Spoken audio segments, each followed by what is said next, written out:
Hello there, welcome back to my channel. In this video, I want to look at the grade 10 economics paper 1.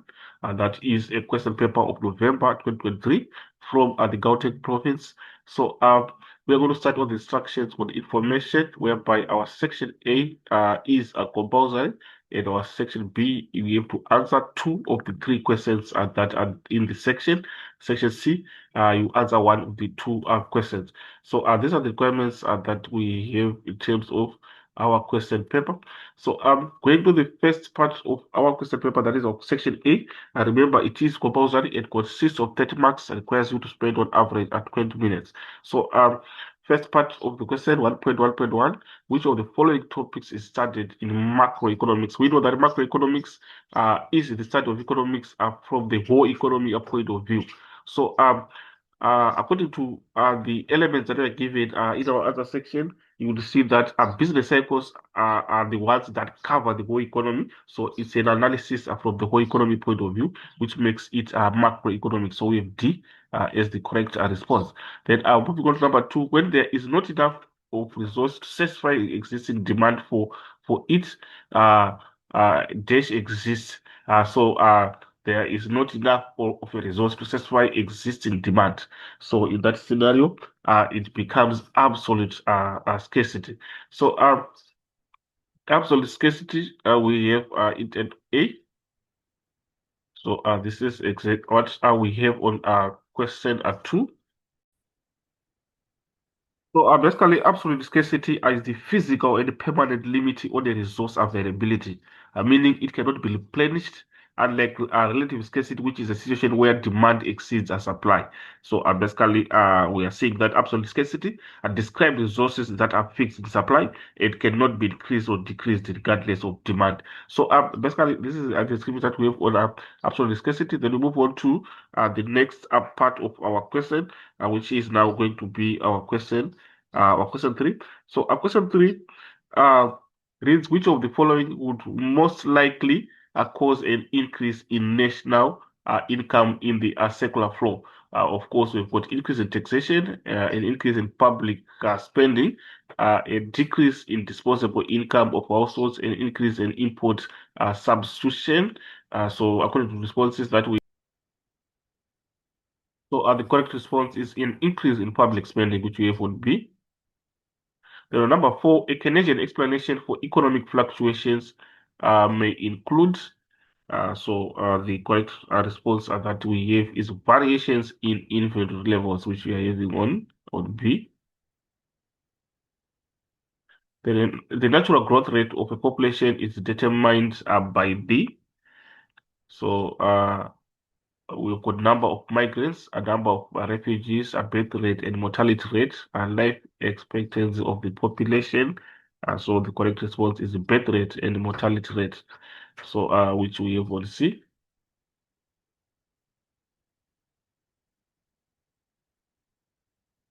So I'm moving on to number 6. Which of the following indicates a static phase of the demographic cycle?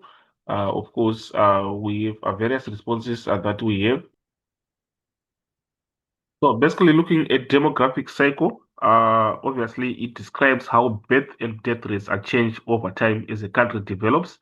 So you'd see that it is divided into 4 main stages, whereby we've got high birth and death rates with a stable population and high birth rates with falling death rates. So those are some of the stages that are there in the demographic cycle. So when it is static, it means it is not moving. So according to our responses that we have, you would see now that the correct response that we have is mechanization and urbanization is increasing. That's when it is a static phase, which we have on D. So we have D as the correct response. Then moving on to the next question, which is going to be number 7. People entering a country on a permanent basis are known as, of course, we've got immigrants, we have immigrants, uh, we have voluntary migrants, and then we also have involuntary migrants. So according to what we have, the correct response is immigrants. So number eight, measures taken to put pressure on a nation to do away with unacceptable policies. It is sanctions. We have sanctions on C.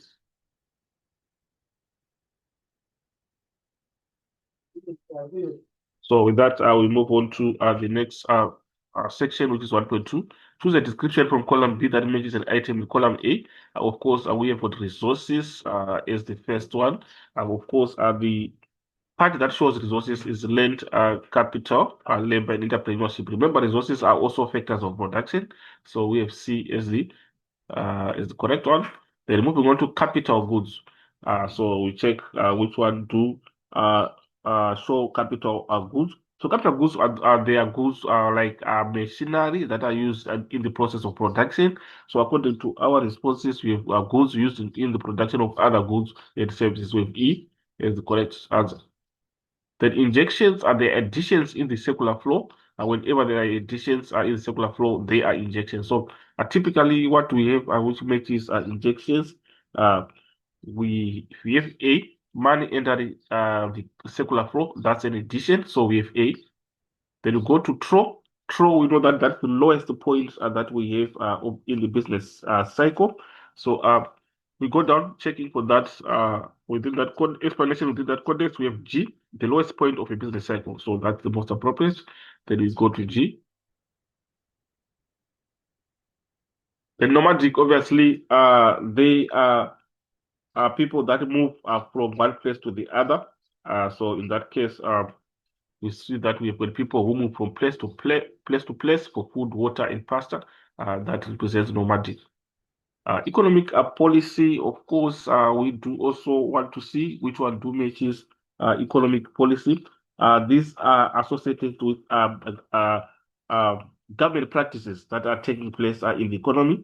So we check again which one do we have, which matches government, so economic policy, government actions to influence economic activity. So we have H as the correct. Then we also have imperialism. So it's a practice that is made by the government also. So we check in terms of which one is imperialism. If you go to D, a practice of extending a country's power through colonization of other nations or territories. So we have D. Unemployment, we know that these are people that are employable, that are looking for jobs. So this is unemployment, and they are not employed. So in that they do not have jobs when they fall under unemployment, but they should be able to work. They should be employable. So we check in terms of that, which one to match that. So if circumstances in which members of the labor force are without work, so F is the most appropriate. So this is what we have on this section. So we move on to the next part of our question paper, which is now 1.3. So 1.3 reads, give one term for each of the following descriptions. Write only the term next to the question numbers. Of course, we have got the assumption that means all other things are being equal. So this is ceteris paribus.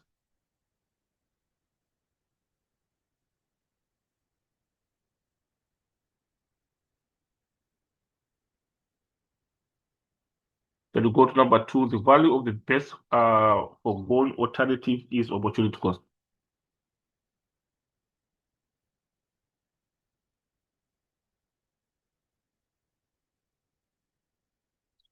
Opportunity cost. Then an economy that excludes the foreign sector, it's a closed economy. So the one that includes is an open economy. Then we've got a worldwide integration of markets and production. We call it globalization.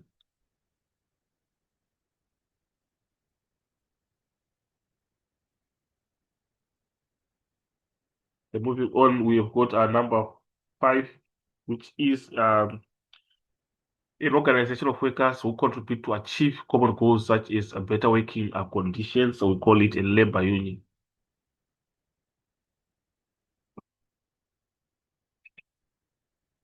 Then the proportion of the economically active population that finds employment in the formal sector of the economy is the labor force participation rate.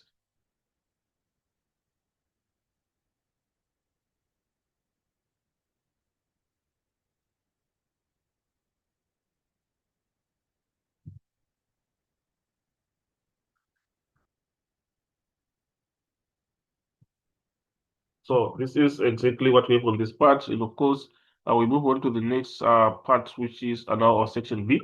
So section B is now on macro economics. So moving on to macroeconomics, which is question two, I got 40 marks and requires you to spend on average 30 minutes. So the first question that we have is name two broad approaches to economics. So we'll see that of course we have got a macro and microeconomics. We know that when we look at macroeconomics, this is the start of economics from the whole economic point of view, and then micro is the start of economics from an individual firm or industry point of view. So those are the two that we have. So we have macro, micro. We can also talk about monetaries, Keynesian. So that's also a broad approach to economics. So on the next question. Why is economics an important subject for policymakers to study? So, in response, economic principles can be applied to a wide range of policy issues such as taxation, trade, education, healthcare, environmental protection, and poverty reduction. So that's what we have on that part. Then at 2.2, you have to study the information below and answer the questions that follow. We are given branches of economics whereby we are having microeconomics and macroeconomics. And this is the scenario that we have on branches of economics. And then we've got some branches there. We've got development economics, behavioral economics, environmental economics as we go on and on. So with that now, the first question, name the branch of economics that deals with national aggregates. So you see that the one that deals with national aggregates, we have defined macroeconomics that studies from the whole economic point of view, which constitutes national aggregates. So we have got macroeconomics on 2.2.1. So this is our response on that part. Then on the second question, which branch of economics studies how low-income countries can achieve economic prosperity? This is development economics, which we have on this part. So we have development economics. So next question is briefly describe the term environmental economics, which is the study of the economic importance of the environment for sustainable economic growth and development. Then we go to the next question. How does mathematics relate to economics? Mathematics plays a crucial role in economics as it provides tools for analyzing economic relationships and making predictions about economic behavior. So as simple as that. So with that, we have to move on to the next part of our question, which is now 2.2.5. Why should people consider economics when choosing a career? Because economics is a field that is closely tied to public policy and decision making.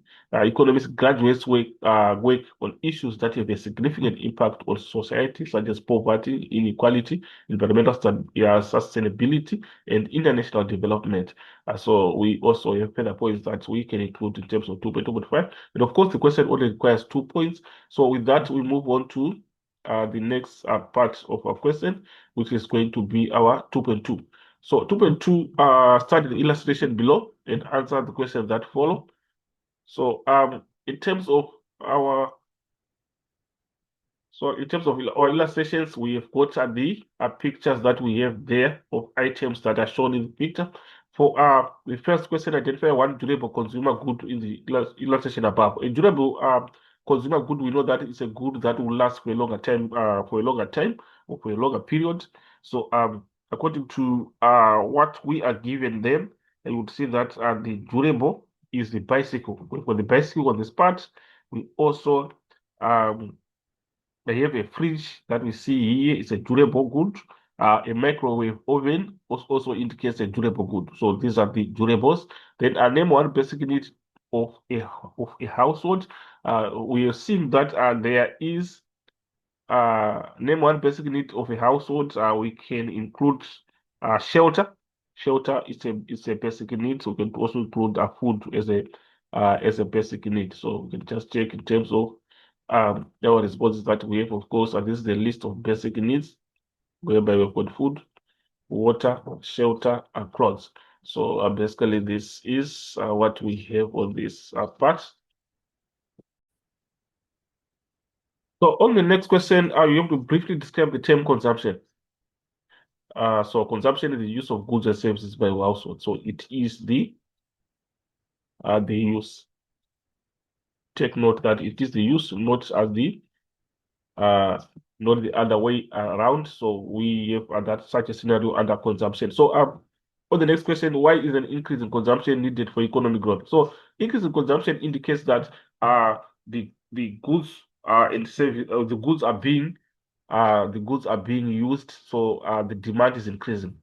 So basically, in that case, we have such a relationship that exists between consumption and demand. So when demand increases, obviously, we are going to see that revenue that is being earned by the business in that country is also increasing. So when the revenue increases, those countries can earn more profits, which they are going to use to reinvest to expand their production capacities. So we are going to see economic activities are increasing, leading to economic growth. Remember, economic growth is the increase in the monetary value of goods and services that are being produced in that country. If there's an increase from one period to the other, we call that economic growth. So with that now, the explanations that we are having, we are seeing that the first one reads an increase in consumption will lead to increase the demand for goods and services, and also which can in turn lead to higher levels of production, employment, and economic growth. So that's a scenario that we have. So with that, we move on to the next point, which reads, when there is an increase uh, in consumer demand, businesses are more likely to invest in expanding their production capacity to meet demand. So that's the scenario that we have in that case. So with that, we move on to the next question, which is now 2.3.5, which reads, how does scarcity affect consumers' choice? So scarcity, we are saying there are a few goods that are there that are not meeting the demand that is there. So that it will create a situation of scarcity. So scarcity limits resources available to consumers. Since our resources are scarce, consumers must decide how to allocate their limited income among competing goods and services. They must make choices based on their preferences and the prices of the goods. So that's what we have on that part. Then you have to describe the differences between economic goods and free goods, whereby free goods are goods that have utility but are so abundant and have no economic costs that are free goods. That's one of the main characteristics of a free good. Then they do not require any effort or resources to obtain and have no market or exchange value. These goods cannot be counted as wealth since they have no economic value. Examples of free goods include air and sunshine. Then we have got economic goods now, they have got value. Economic goods are goods that have utility, as case, and have a positive economic value. They are limited in supply and require resources or effort to produce or obtain. Economic goods are bought and sold in markets and have market value. So this is the differentiation that we have of economic and free goods. So basically, this is what we have. Of course, we have at the last part of our question two, which reads, how do fluctuations in the business cycle affect the level of unemployment? Remember, fluctuations in the business cycle, that's when we are going to have the booms and recessions, upswings, and obviously downswings. It describes fluctuations in the business cycle. So in that case, during the expansion phase, economic activity increases and businesses expand production and hire additional workers. So that's when the economy is doing well.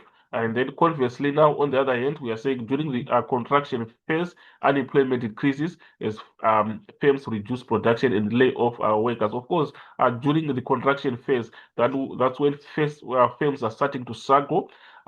is going to be associated with negative macroeconomic. We are going to have macroeconomic problems of inflation, unemployment is coming in, and that's when we have such a scenario. Then we go to the third point. During the peak phase, this is the highest point of the business cycle where the economy is at its most. We are saying during the peak phase, employment may remain high, but it will typically begin to decrease as the economy slows down. So this is the scenario that we have in business cycle. So it will go on and on like that as we are seeing these upswings and downswings. So during the trough phase, which is the lowest point, economic activity is at its lowest point, and the business are forced to cut costs and lay off workers. So basically, that's the scenario that we have at that point. So this is the last point that we have in terms of our question two. So of course, we do move on to the next question, which is going to be our question. Moving on to question three, that is on economic pursuits. So our question three has got 40 marks and requires us to spend on average 30 minutes. So at the first question, name two South African labor unions. Of course, we have got COSATU is one of the labor unions. COSATU meaning for a Congress of South African Trade Unions. We can also include the AMCU, that is the Association of Construction and Mine Worker Unions. That's another trade union that can be included. So we've got a list of them that we can optionally include. Of course, we have the NEHAU is one of them. NUMSA, we have got the NAM, COSATU, FEDUSA, we've got NACTU, AMSU. These are some of the trade labor unions that we can include. So with that, we move on to the next question. On the next question, it reads, why is a rapidly growing population a challenge for developing nations? So it's that high population growth is one of the main characteristics of a developing country. So why is it a challenge? Obviously, because of the resources. The developing country usually they do not have the resources that are going to meet that rapid growth of population. So within that context, we also have an explanation on that, which is a rapidly growing population places a strain on the limited resources of developing nations, which can lead to shortages and higher prices. So that's an explanation that we have on that part. Then on the next question, we have to go to 3.2, start the graph below and answer the question that follow. Of course, we are given a graph of real GDP growth. So we're given some bars that represents the growth. So in terms of the first question, identify the quarter with the highest real GDP. So you'll see that now we want to see the one that has got the highest according to what we have. So if you check according to our responses, you would see that the one that is showing the highest is quarter two. So we can just indicate. And remember, quarter two is moving from negative 15 to 0. So there is a 15 upwards movement. Then if you look at this bar, is slightly below 15, which shows it's less in terms of its growth as compared to quarter two. So the one that has got the highest is quarter two. So we have quarter two is our response.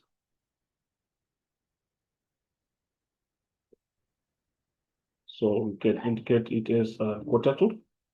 So basically, this is what we have on that part. Then move on to the next question that we have. On the next question reads, which economic indicator is used to measure economic growth? So it's that real GDP is the economic indicator, real GDP. Then moving on to the next one. Briefly describe the term gross domestic product, but you know that gross domestic product is the total monetary value of the goods and services that are being produced within the boundaries of a country. So domestically means locally. So that's what we have. So this is the statement that we have measured the value of all kind of goods and services that are produced within the borders of the country in a given period of time, normally within a year. So it is measured on annual basis, that is in a period of 1 year. So this is what we have. Then on the next question, why do injections lead to an increase in economic activity? Remember, injections, they are additions in the circular flow. So injection can cause an increase in economic activity by increasing demand, leading to increasing investment and lifting confidence in the economy. Then next question, 3.2.5, what is the cause of the low economic growth rate in South Africa? Low economic growth rate means we are having a lesser uh, quantity of goods that are being produced as measured from one period to the other. So we are having a decline in the production of goods. So what can be the cause for that? So in that case, we are saying the country is heavily reliant on few sectors, such as mining and agriculture. And there's low levels of productivity and investment in other sectors. So that can be a reason. And also higher levels of inequality lead to social and political instability, which can discourage investment and economic activity, which is a possible reason also. There has been a lack of quality and consistency in economic policies, which has created uncertainty for investors and business. So these are some of the points that we can come up with. So with that, we move on to the next question, whereby the next question is,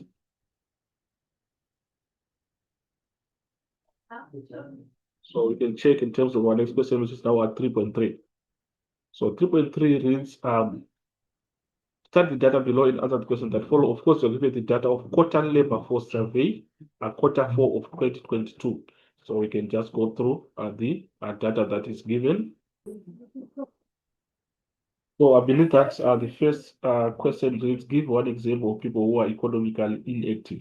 So economically inactive, it means that these are the people that cannot go to work or cannot are not able to go to work. So might be they are underage or they are not physically able to go to work. So we can talk about children under the age of 16, elderly or retired people, homemakers or house wives can be also a part of economical inactive.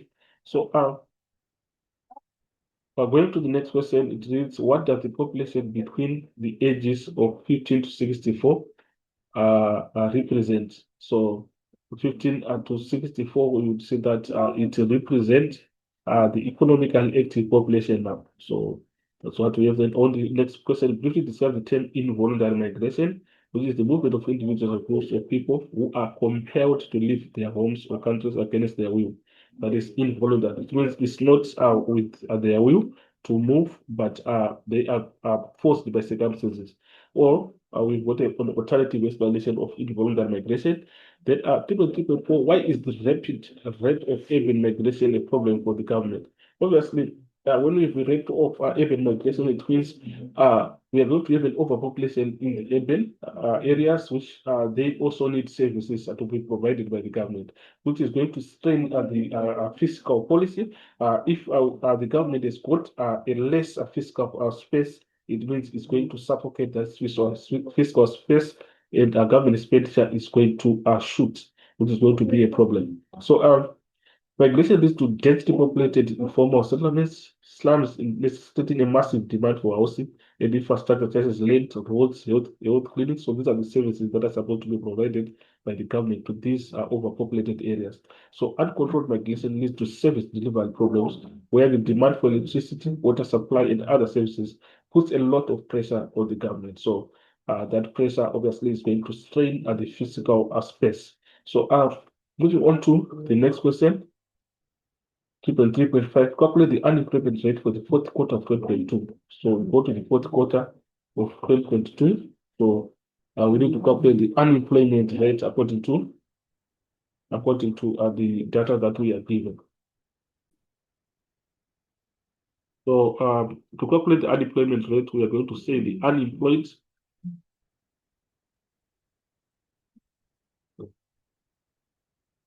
unemployed over, and then we divide by the total labor force. So we are going to divide by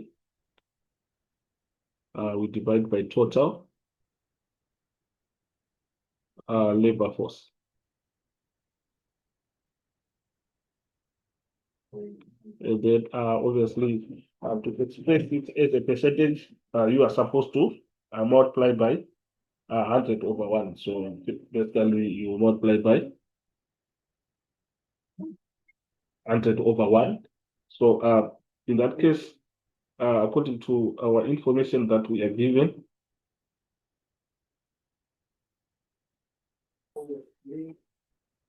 well, in this case, the total labor force, we are being indicated by these points, whereby we've got 20.7 million. And then in terms of the unemployed, we are given it here is a 7.8 million. So we are going to say 7.8 as the unemployed over the total labor force, which is 23.7 million. And then multiply by 100 over 1. So try to calculate and see what you get there. You will get your answer as 32.9%. And of course, rounding it off to the nearest whole number, it becomes equal to 3%. So basically, this is what we have on that calculation. Then for the next question, Uh, for the next question is 3.4, differentiate between economic growth and economic development. But we know that economic growth basically is associated with the increase in the quantity of goods that are being produced. So after attaining economic growth, you have to attain economic development. Economic development now represents the quality of life of the citizens of the local economy that is measured by the increase in the standard of living that they are living under. So basically, that's what we have under economic development. Economic development now is associated with the standard of living, uh, even at the in terms of the infrastructure, the services that they are living under, they are good services. So that represents now economic development. So we have other differentiation also as articulated in our answer section. So 3.4. So economic growth is, as well as explained, as we are saying, it is the increase in production of goods and services of a country within a given period of time. So it represents the quantitative side, whereby we're saying the quantity of the goods that have been produced has been increased. So it is measured by the real GDP from one year to the other. It is concerned with the goods and services. Then economic development, now it is the improvement in the standard of living of the entire population. It is concerned with the people and human development, deals with issues such as education, literacy, healthcare, employment, and environmental sustainability. So that is now economic and development. But look at how do high immigration figures impact local wages. We know that immigration is the movement of foreigners into the local country.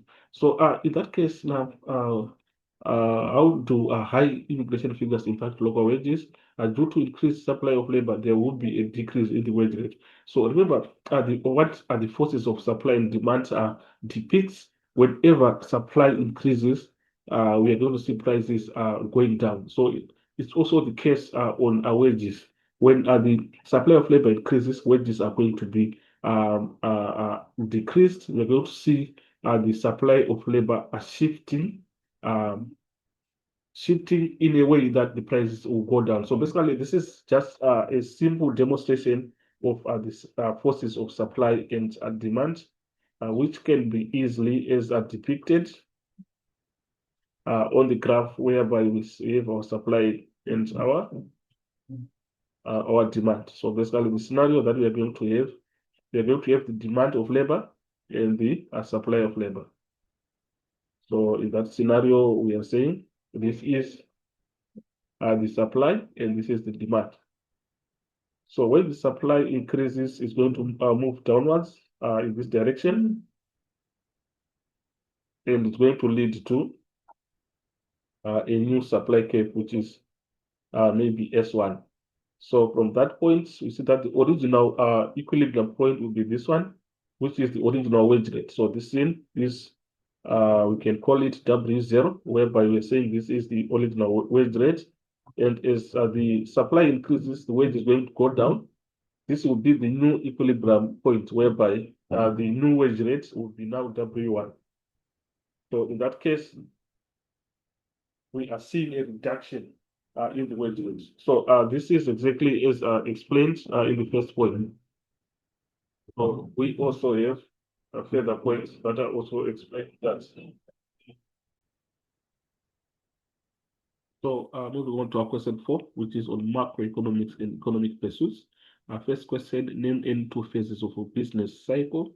And we know that the phases of business cycle that we have, we've got the recovery phase, also have the recession phase as part of the phases, depression phase also, and prosperity phase. Those are the phases that we have in terms of business cycles. So we have our phases, recovery phase, prosperity phase, recession phase, depression phase. So on the next question, why do people migrate to urban areas? So you'd see that these are the reasons why we have people migrating to urban areas. People are searching for better economic opportunities. They are searching for jobs. Uh, Also, they are searching for any business opportunities that might crop up in urban areas, looking for a better standard of living, searching for employment. So we also move on to the next part of our question, which is now 4.2. Start the following table and answer the questions below. We're given a composite business cycle indicators for South Africa. So we try to see that this is the composite coincidence business cycle indicator. So moving down, you'll see that we've got a graph that we have whereby the composite coincident business cycle indicator increased by 0.2% in November 2022, which is this part, due to an increase in the retail and new vehicle sales as well as industrial production. So first question, give an example of coincidence, coincident indicator. So you need to come up with examples of coincident indicator whereby we can talk about real retail sales. Real retail sales, according to the context that we have, real retail sales can be uh, a coincident indicator, and then also production of durable goods can also be a coincidence indicator according to the information that we have. Remember, a coincident indicator is an economic statistical indicator that it changes more or less simultaneously with the general economic conditions. So that makes the examples that we are given to be correct, whereby we talk about real retail sales and production of durable goods such as vehicle according to the context that we have. Then go to 4.2.2, which phase of business cycle is the highest unemployment rate? So you would see that the phase with the highest unemployment rate is the depression phase, whereby the economy is operating at its lowest level. So that's where we've got the highest unemployment rate. So depression is our response, which we have on this part.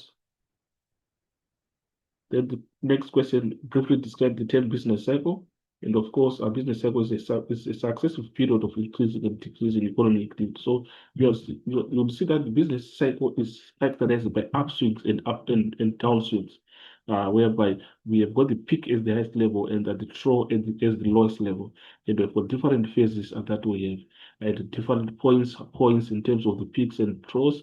And of course, we've got the phases that we've just mentioned. Then next question, explain the endogenous view of business cycle. So the endogenous view that markets are inherently unstable and therefore government intervention may be required. The price mechanism fails to coordinate demand and supply in markets, and this gives rise to upswings and downswings. So that's the strategy that we have on endogenous view of business cycles. Then I will move on to the next question. How can a South African Reserve Bank act proactively to prevent the economy from falling into a recession? So obviously, the South African Reserve Bank is in charge of the monetary policy. So they are going to play around with interest rates so that they control money supply in the economy and try to resuscitate the economy from a recession. So they are going to engage in an expansionary monetary policy whereby they reduce our interest rates so that they they extend credit lines to businesses and then businesses expand their production capacities. So in this case, our first point is saying adjust the interest rate or the repo rate downwards that will make loans and credit cheaper and stimulate aggregate demand. So that's the first point that we have. And then also decrease cash reserve requirements to make more money available at bank for loans. Buy securities in the open market to make money available for loans, and then also persuade commercial banks to increase the lending, increase one supply. So these are some of the ways that the SARB can act to prevent the economy from falling into a recession. So this is what we for this part, and obviously we move on to the data response section. So question 4.3 start the following cartoon and answer the questions that follow. So you're given a cartoon of Africa's population reaches 1 billion. Half is under 20 years of age. So with that, the first question, what percentage of people in Africa are below the age of 20? But we can see that we can deduce that percentage on this part where they say half is under 20 years, which means it's a 50%. Half means 50%. So basically, that's what it means. Then I'll go to the next one. According to the cartoon, what is the biggest driver of population growth in Africa? So what is the biggest driver of population growth in Africa? So you will see that according to the information that we have, we can try to deduce what can be the cause. So if you come to this point, it's that it rates Africa's population reaches 1 billion, which means population growth is at the driver. So population growth is the driver of population. Uh, Population growth is the driver that we are seeing there. And the question requires us to come up with the biggest driver of population growth in Africa. So in this case now, you see now that we are having a woman that is carrying a baby, and we are having the a statement that Africa's population reaches 1 billion, which means high birth rate is indicated by the baby that is being carried. So it means a high birth rate is the population is the driver for population growth. So basically, that's what we have on that part. Then next thing we have to describe the term urbanization. So urbanization basically refers to the process by which an increasing proportion of the country's population lives in urban areas, resulting in the growth and expansion of cities and towns. So that is urbanization. So urbanization is basically a movement of people from the rural areas to the urban areas. So why is it necessary to do a population census?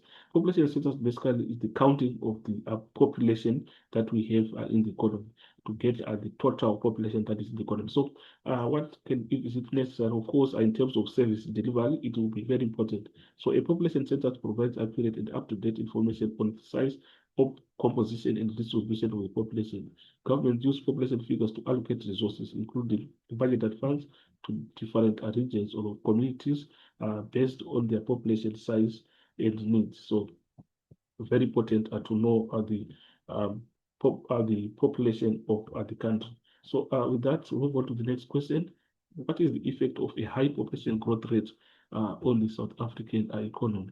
So obviously, when we've got a high population growth, it means um, it's also going to increase the employable population since we've got more people that are there. And also it reduces the per capita income of all citizens as our first point. And then large population creates the problem of unemployment. And also short food shortages and other social services becomes a big problem. So it means that this high population growth has to be matched by also increase in resources. If it's not matched by increase in resources, it's going to lead to shortages. So that's why we have food shortages. Then a high population growth requires more investment from government. So the government expenditure also is going to increase due to the high population. So we go to 4.4, discuss the age composition and the geographical distribution of the South African labor force.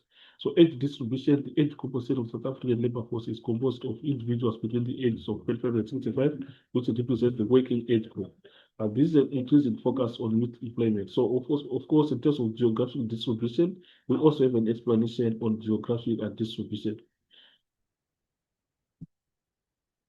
whereby we have an explanation that the geographic distribution constitutes labor force concentrated in urban areas. So we take note of that, particularly in major cities such as Johannesburg, Cape Town, and Durban.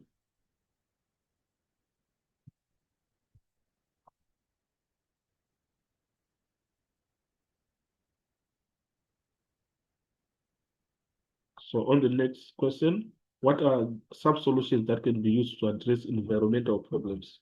So these are the solutions that can be introduced to address the environmental problems.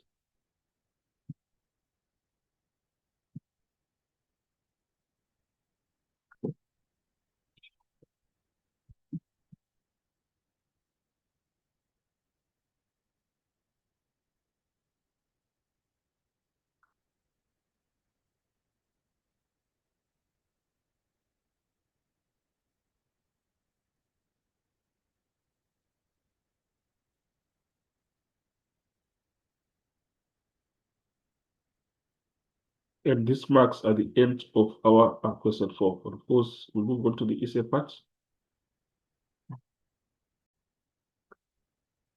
Moving on to our essay part, we're moving on to question 5, whereby it's on macroeconomics. So, our first point is to discuss in detail the four participants in the circular flow of an open economy and the interrelationship between them. Then, our second point, which is going to be our additional part, is how is BRICS membership help South Africa with its foreign sector trade relationships. So, of course, according to the essay that we have, we are supposed to start with our introduction, and this is uh, a typical introduction that we can come up with within the context of this essay. Then, from there, we move on to the main part whereby we will discuss in detail the four participants in the circular flow in an open economy. So, when it's an open economy, it means it engages in international trade. So we are going to include also the foreign sector as part of the participants that we have in the circular flow. So we have the first participant that we have as households, whereby households are the individuals or groups that consume goods and services. Basically, and that's the description that we have. We've got also points that we have that explain on the households. Then moving on to interrelationships, in the second part, we have got households act as consumers. So when they act as consumers, are purchasing goods and services from firms. This consumption expenditure is a crucial source of revenue firms. So we also have firms as a participant in the circular flow. And of course, we do have explanations on firms.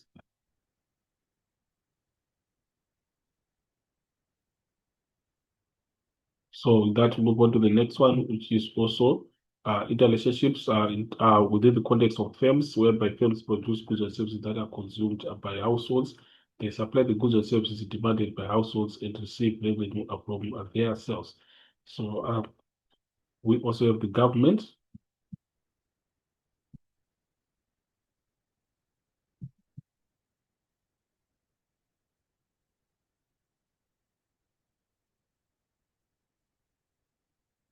And its interrelationships.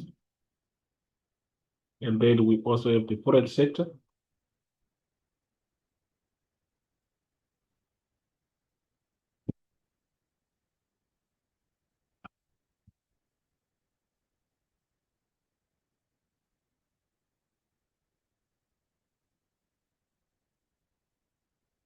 So moving on to the additional parts, you have now how yes BRICS membership helps South Africa with its foreign sector trade relationship.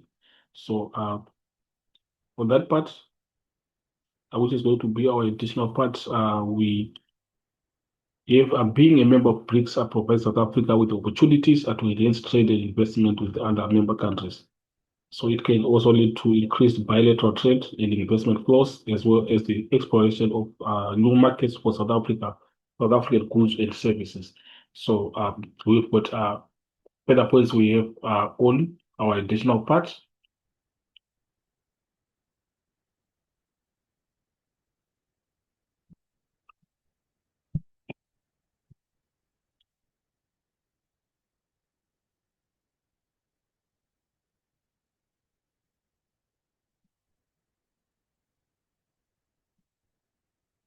Then in terms of our conclusion, and this is a typical conclusion that we can come up with.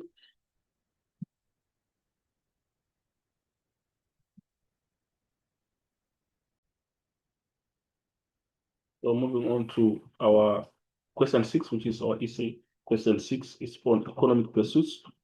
So the first part we have to discuss in detail industrial development with focus on the following aspects, whereby for mechanization of production and also urbanization and migration. So for the additional part, how did the influx of immigrants contribute to the industrial development of South Africa?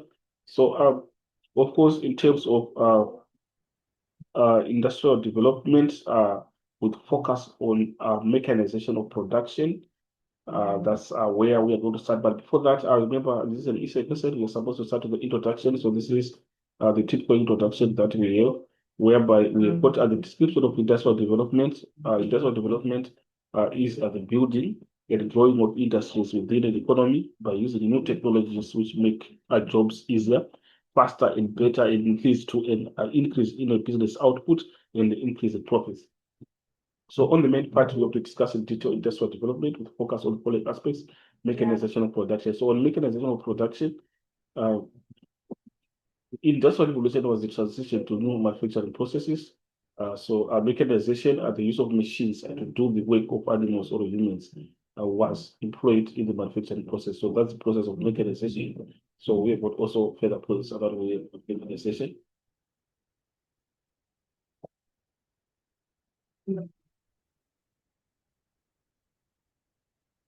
So I'm moving on to urbanization and migration. So you'd see that industrialization led to the subset of cities around core fields or factories and near important ports. A considerable growth occurred during this period in urban populations as people from the countryside flocked to live and work in the cities. So that's the process of urbanization. So we have further points under urbanization and migration.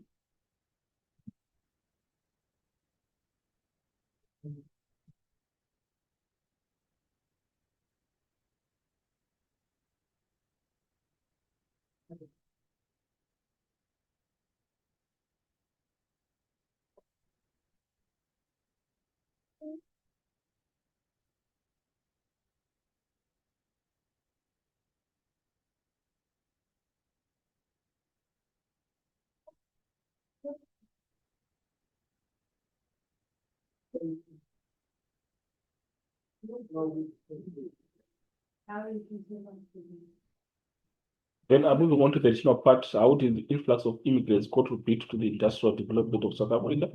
So it's that immigrants have provided a diverse and often highly skilled labor force to support industrial development in South Africa. So many immigrants have possessed specialized skills and expertise that are in demand in various sectors, including engineering, healthcare, information technology, and finance. So by filling skills gap in the labor market, immigrants have contributed to the growth and productivity of industries. So that's the positive contribution that have been made by immigrants in the industrial development of South Africa. And also many migrants have established businesses ranging from small-scale enterprises to large corporations, thereby creating job opportunities and contributing to economic growth. We also have further points that are also explaining that.